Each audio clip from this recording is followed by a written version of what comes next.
Alright, sound is on. I'm just gonna sit on a pillow. Yeah. They're all over there. I just got them to go to sleep. Well, I didn't get them to go to sleep. They got themselves to sleep. Nice. Alright. Hi everybody. I left my pool picker over there. So this is Trainer Talk. Again, we are, not...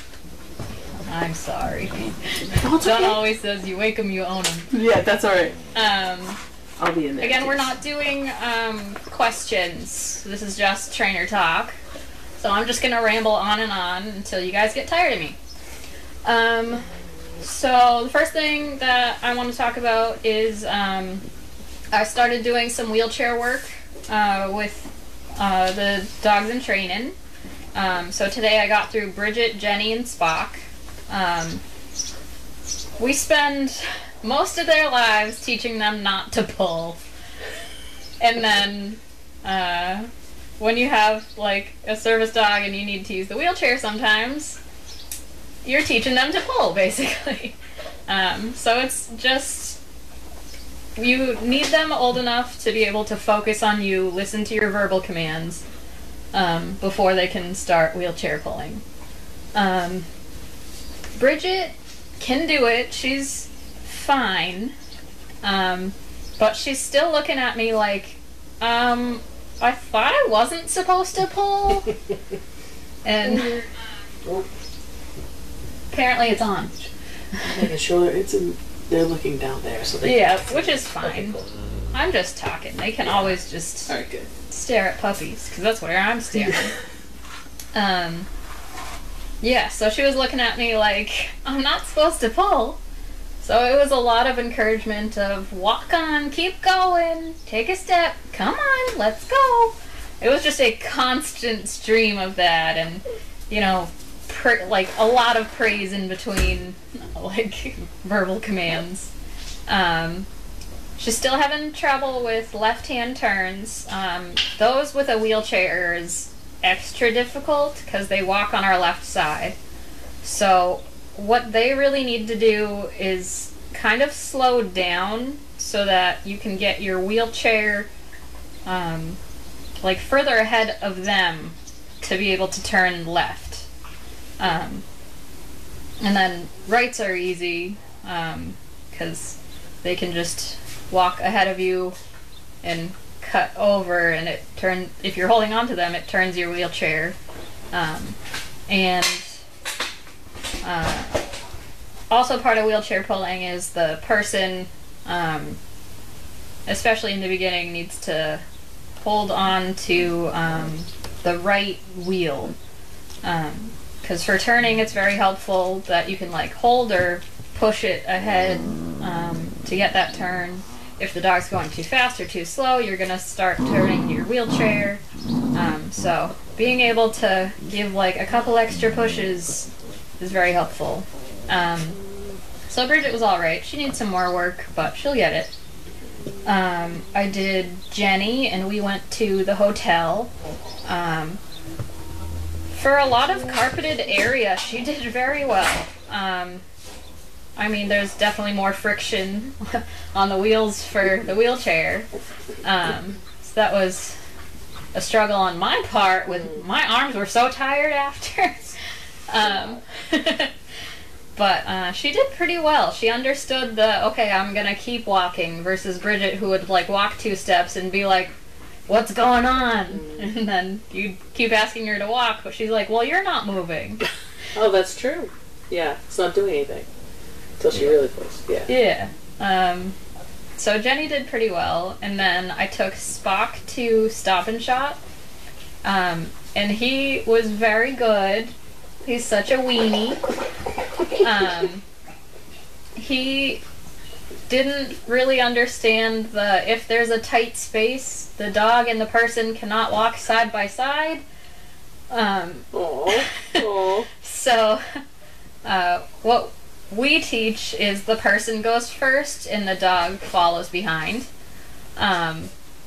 So, like, you're holding onto the leash, and actually my leash is very short, so Spock is very trustworthy. He doesn't have any interest in other people, so I did let go of the leash, like in doorways or just like brief tight spaces. Like rolled myself through and then called Spock next to me. That worked out okay. Spock kept trying to squeeze his way next to me. Like, no, I have to be next to you. Or he'd try getting ahead. But, I mean, he's still young. This is his first time working with a wheelchair. So he did pretty well. There were several times where we were just able to, like, zoom down an aisle. That's awesome. I was very proud of him. That's awesome. It also is a nice change of pace for me. Because, you know, every day it's different and same dogs, similar places, a lot of the same commands. Yeah. And it gets repetitive. It gets repetitive for the dogs after a while, once they have their skills down and they're like, okay, I'm ready for a person. If I don't get a person soon, I'm not going to be ready to be a service dog. Yeah. So this is a nice change of pace for me today, doing wheelchair work. I have not been bored with that. And it's good for the dogs. It keeps their brains like thinking. Like Bridget and Spock and Jenny, actually. We have the sound on, just so you know. Oh. Thank you. They were all just like visibly tired towards our like the end of the session, not from physical exertion, but like the mental strain, I guess. It's a like change, all the yeah. learning. Yeah. Whenever we have recipient matches, they're always so exhausted after the day, both physically and mentally, but especially mentally, because it's a lot to learn. All the commands, and then pairing the commands with actually what you want to do in the moment. So, it's... You stay right there. Stay. Shush. Okay, Cooper. No. Whoa. Stay. Mama. This is how she's been with me the whole time. It's okay. Did she go We'll let over her it? smell you. She does. Okay. You know what? You could probably hang outside. Just put the songs on for this time, because we don't start till 2:30. Okay. I was just gonna say that I'm here for that training. So. Yeah, 2:30. Okay.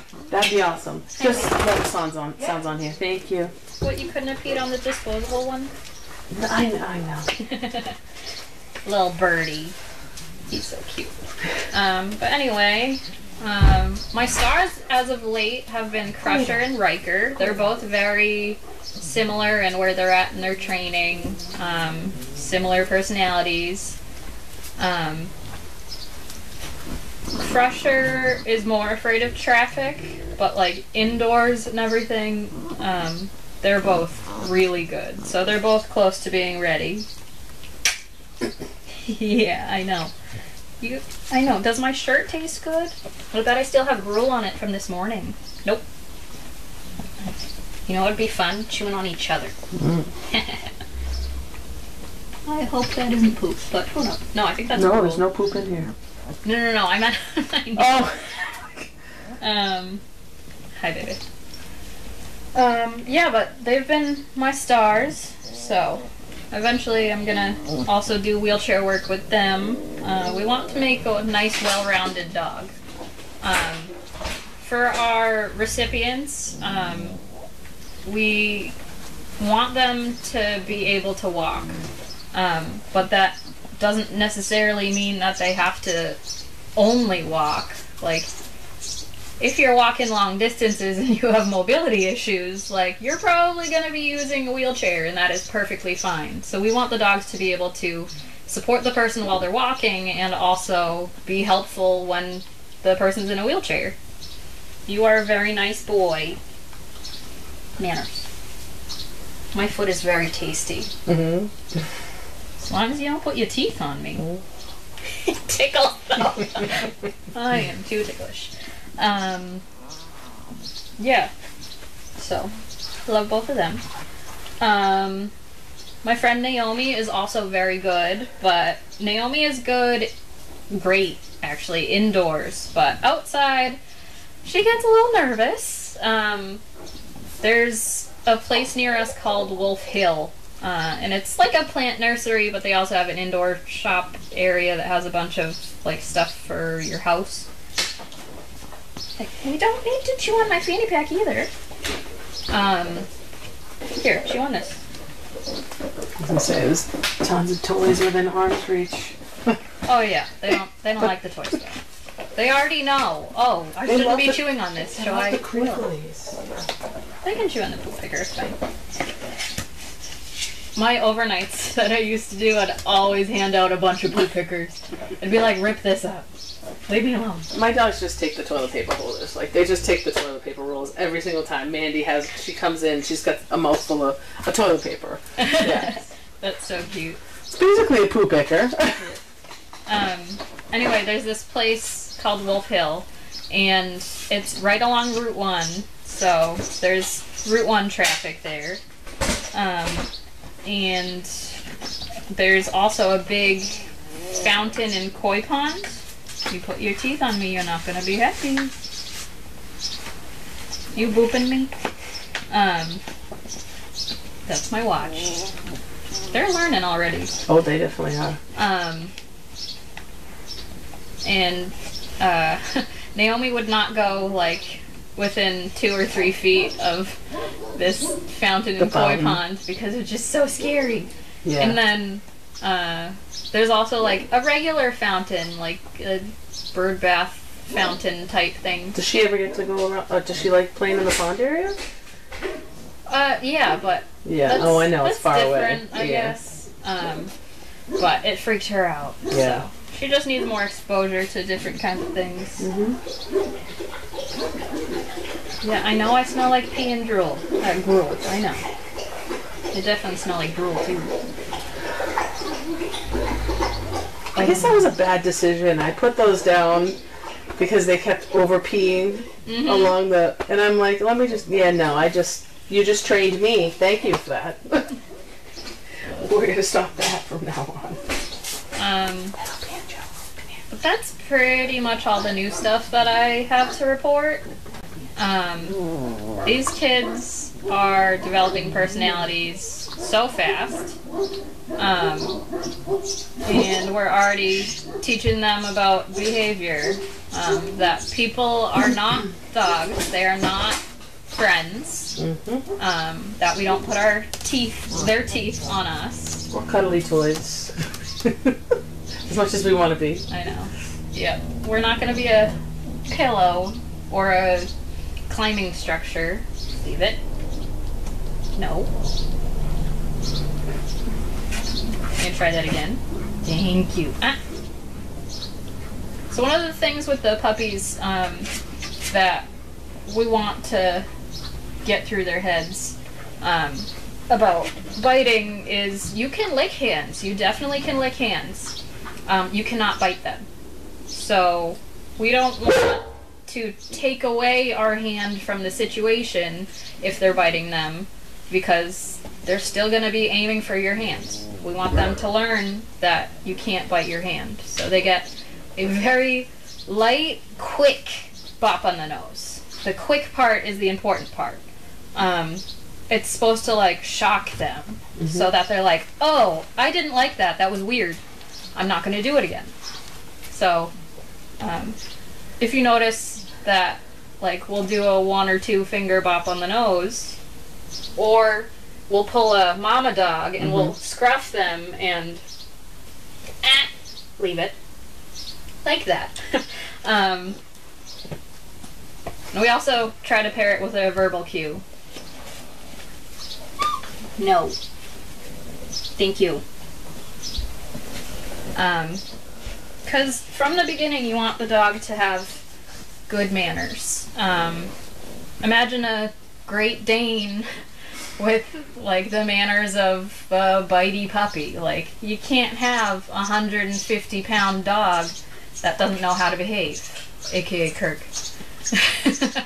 Well, they won't make it to service dogs, right? Yeah, and That's the we're problem. We're working raising polite hard. service dogs. Yeah. So they can't be bitey. They can't climb up us. I will usually tolerate, like, can you move your legs down? Like the flat forearms, like on my legs. But if they're climbing up here, they need to learn while they're this size. Yes. Not to do that. I know, my fanny pack tastes so good. Yeah, I know. But yeah, so that's pretty much all I have. Either John or I will be here next week to do Trainer Tough. And tomorrow is jamming with Jamie. Mm-hmm. But thank you. It was actually very cool to watch Turby yesterday do his training. My tuberculosis. I love him. Tuberculosis. I always give the dogs nicknames. And